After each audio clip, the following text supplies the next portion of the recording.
বাবা, যে কিনা সব কিছুই পারে। তো আসলে আজকে এই বৃদ্ধ বাবাকে নিয়েই কিছু কথা আপনাদের সামনে বলব। তো গত শুক্রবারে ওনার সাথে আমার পল্টনে দেখা, সচিবালয় মেট্রো স্টেশনের নিচে। হঠাৎ করেই উনি রিক্সা নিয়ে এসে আমাকে বলতেছিল যে, আসলে বাবা, আমি তো সারাদিন কোনো কিছু খাইনি, আমাকে কি একটু ভাত খাওয়াবেন? হঠাৎ করে ওনার মুখের দিকে তাকানোর পরে কেন যেন একটা মায়া সৃষ্টি হয়।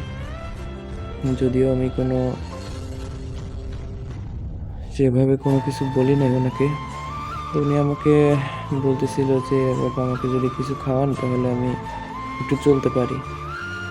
আমি ফজরে নামাজ পড়ে গাড়ি নিয়ে বের হয়েছি, অর্থাৎ রিক্সা নিয়ে বের হয়েছি। তো আমি একটা টাকা এ পর্যন্ত ভাড়া মারতে পারি নাই, যার কারণে আমি খাওয়ার মতো সাহসটুকু পাই নাই।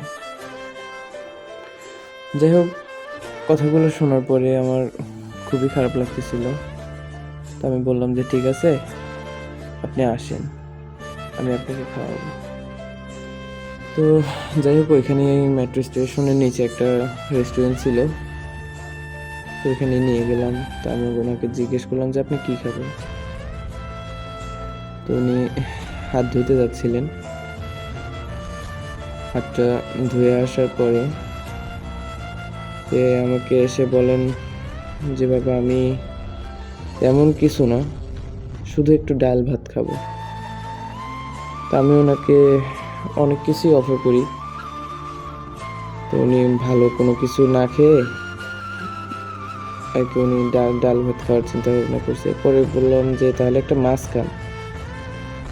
যাই হোক, উনি একটা শিং মাছ সে দেখলো যে এই মাছটা আমাকে দেন। দেখার পরে আমি ওনাকে বললাম যে, ঠিক আছে আঙ্কেল, আপনি তাহলে খাওয়া দাওয়া করুন, আমি বাইরে আছি, আপনার রিক্সাটা দেখি। তা আমার বাইকটা ওখানে ছিল, আমার রিক্সার মানে ওনার রিক্সার ওখানে আমার বাইকের সামনে রাখছিল আর কি। যাই হোক, তো আমি এসে দেখি যে উনি মাছটা নেয় নাই। তা আমি আসার পরে জিজ্ঞেস করলাম যে, মুরব্বি, আপনি মাছটি নেননি কেন? তো উনি বলছিল যে, বাবা, আসলে আমি মাছটা একজন আমাকে খাওয়াবে, আমি যদি তার টাকায় মাছটা খাই আসলে খারাপ দেখা যায়। আর তারপরেও আরেকটা কারণ, সেটা হচ্ছে আমার ডেইলি রিক্সা ভাড়া দিতে হয় 120 টাকা। তো হয়তো মাছটা খাইলে আমার ওরকমই লাগবে, আপনার 150 থেকে 120 থেকে 150 টাকা মাছটার দাম হবে।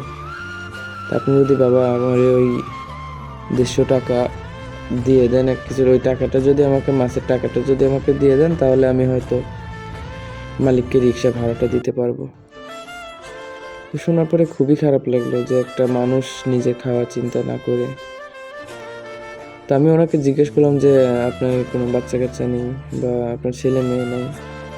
তো বলতেছিল যে, আমার 3টা ছেলে, একটা মেয়ে। ছেলে 3টা বিয়ে করছে, এখন আর আমাদেরকে দেখতে পারে না।